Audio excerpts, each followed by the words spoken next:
আসসালামু আলাইকুম। সংবাদে আপনাদের সবাইকে স্বাগত। সংবাদ শিরোনাম। নতুন সংবিধানের দাবি বাড়াবাড়ি মনে করে বিএনপি। প্রয়োজনে সংসদে হতে পারে নতুন সংবিধান আমরা অ্যাকসেপ্ট করবো না, কারণ এই সংবিধানের সঙ্গে জড়িত আছে আমাদের স্বাধীনতা যুদ্ধ, মুক্তিযুদ্ধ, স্বাধীনতা সংগ্রাম। ভুল ত্রুটি যা হয়েছে এগুলোতে অ্যামেন্ডমেন্ট করাই যাবে। দেশের সার্বিক পরিস্থিতি নিয়ে বিএনপি, জামায়াত ও এনসিপির সাথে প্রধান উপদেষ্টার বৈঠক আজ।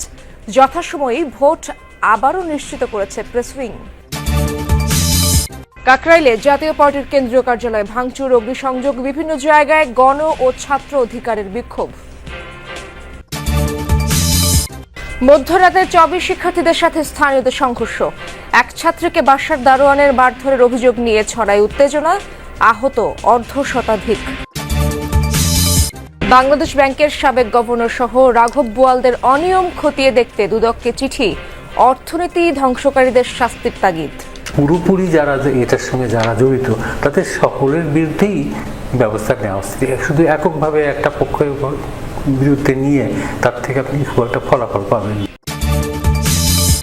1 বছর ধরে আত্মগোপনে যশোরের 185 জনপ্রতিনিধি। রোশানল থেকে মার্চতে কার্যালয়ে ফিরছেন না কেউ, ব্যাহত নাগরিক সেবা। সপ্তাহে একদিন আমার ইউনিয়ন পরিষদে প্রবেশ করেন, জনগণের জন্ম নিবন্ধন টোটাল যে কার্যক্রম স্তম্ভিত হয়ে যায়। একটা জনপ্রতিনিধি থাকার পরে যেভাবে জেলা জনগণ সেবা পাওয়ার কথা সেভাবে পাচ্ছে না।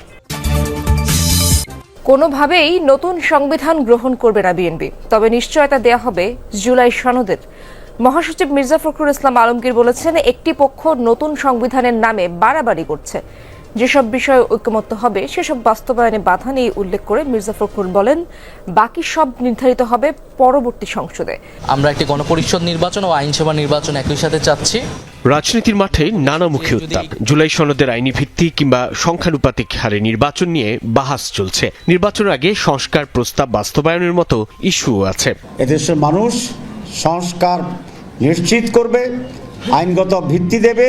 বিএনপি মহাসচিব সাফ জানালেন, যেসব বিষয়ে ঐকমত্য হবে না সেগুলোর ভাগ্য নির্ধারণ হবে পরবর্তী সংসদে। যেগুলো অ্যাকসেপ্টেড হয়ে গেছে, সবাই মিলে একমত হয়েছে, ঐকমত হয়েছে, সেগুলো হয়ে যাবে। আর যেগুলো বাকি থাকবে সেগুলো নেক্সট পার্লামেন্টে হবে। এই তো কমিটমেন্ট থাকছে তো। কারণ আমি তো আলটিমেটলি আপনি যা কিছু করতে চান আপনাকে পার্লামেন্টে যেতে হবে। পার্লামেন্ট ছাড়া সংবিধান হবে না, পার্লামেন্ট ছাড়া সংবিধানের কোনো অ্যামেন্ডমেন্ট হবে না। গণপরিষদ কিংবা নতুন সংবিধান নিয়েও নিজেদের অবস্থান পরিষ্কার করেছেন বিএনপি মহাসচিব। বলেন, যা কিছু হবে তা বিদ্যমান সংবিধান অনুযায়ী হবে, প্রয়োজনে ভুল ত্রুটি সংশোধন হতে পারে।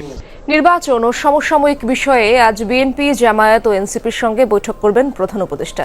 বিএনপির তরফ থেকে জানানো হয়েছে তারা সন্ধ্যা 7টা নাগাদ যমুনায় যাবেন। এই বৈঠকের তথ্যসহ শনিবার প্রধান উপদেষ্টার প্রেস সচিব গণ অধিকার পরিষদের সভাপতি নুরুল হক নূরের উপর হামলার বিষয়েও কথা বলেন। জানান, এই ঘটনায় বিচার বিভাগীয় তদন্তের সিদ্ধান্ত নিয়েছে অন্তর্বর্তী সরকার।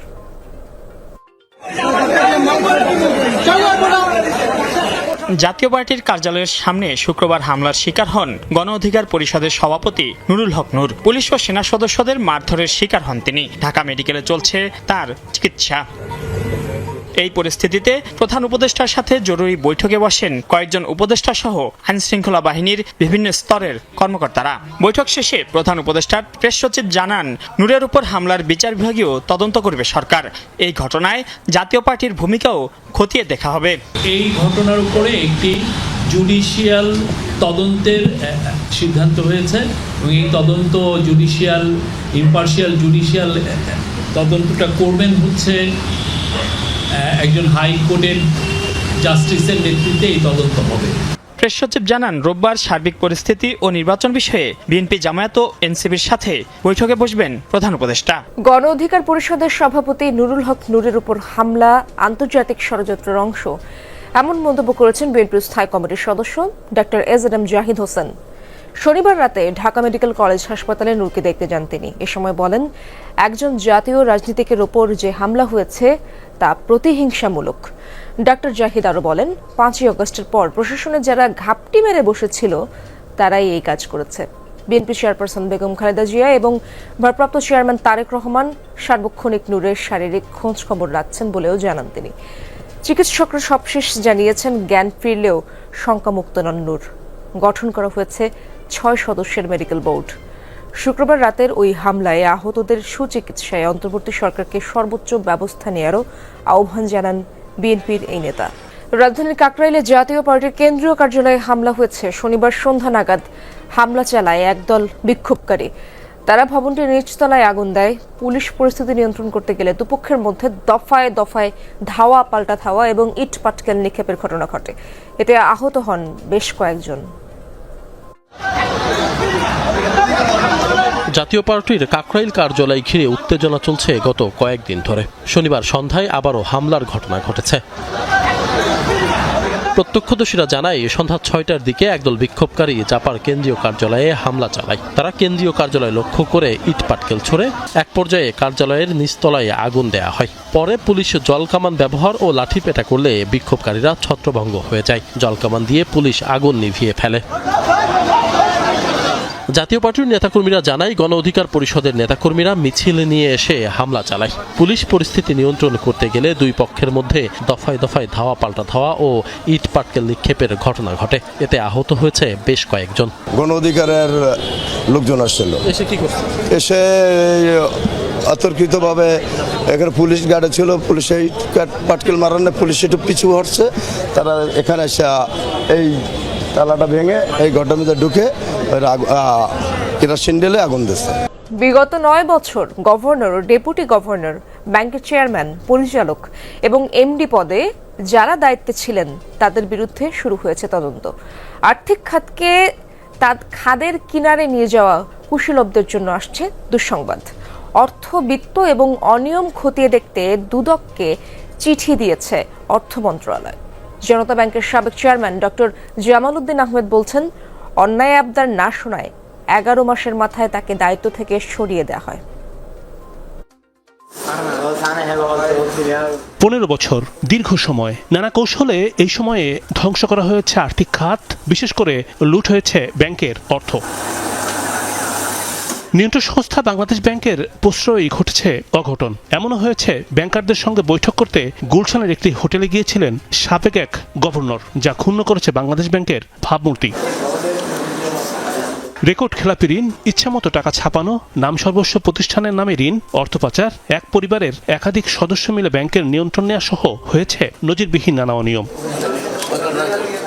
অন্তর্বর্তী সরকার দায়িত্ব গ্রহণের 1 বছরের মাথায় ব্যাংক খাতের অনিয়ম এবং লুটপাটে জড়িতদের শনাক্তে সক্রিয় হয়েছে অর্থ মন্ত্রণালয়। দুদকে পাঠানো চিঠিতে বলা হয়, বাংলাদেশ ব্যাংকের গভর্নর, ডেপুটি গভর্নর, বিএফআইইউ প্রধান, 18টি বেসরকারি ব্যাংক ও 6টি রাষ্ট্র মালিকানাধীন বাণিজ্যিক ব্যাংকের পর্ষদ চেয়ারম্যান, পরিচালক এবং ব্যবস্থাপনা পরিচালকের তথ্যাদি সংগ্রহ করতে হবে। থাকতে হবে 2009 সালের 5 আগস্ট থেকে আগস্ট 2024 পর্যন্ত সময়ের কর্মকাণ্ডের ফিরিস্তি।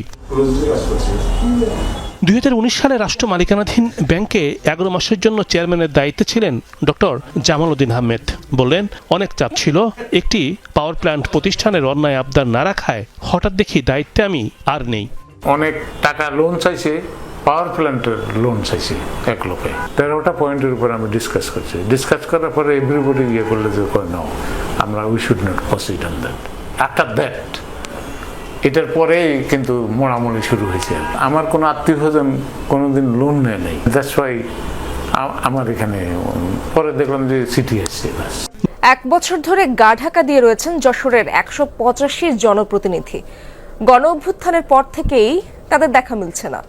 অভিযোগ, ক্ষমতায় থাকাকালীন উন্নয়নের নামে চালিয়েছেন লুটপাট।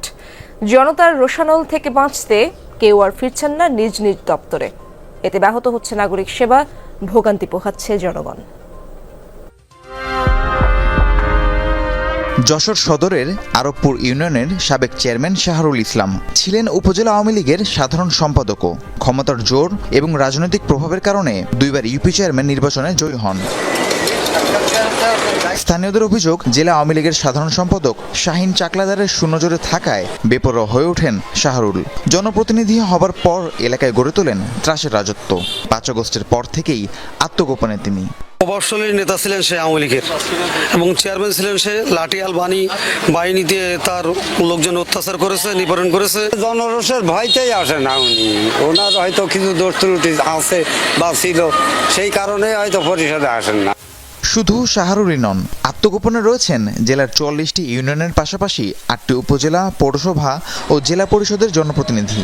ক্ষমতায় থাকাকালীন উন্নয়নের নামে লুটপাট করার অভিযোগ আছে তাদের বিরুদ্ধে। গণ অভ্যুত্থানের পর থেকেই গা ঢাকা দিয়েছেন সবাই।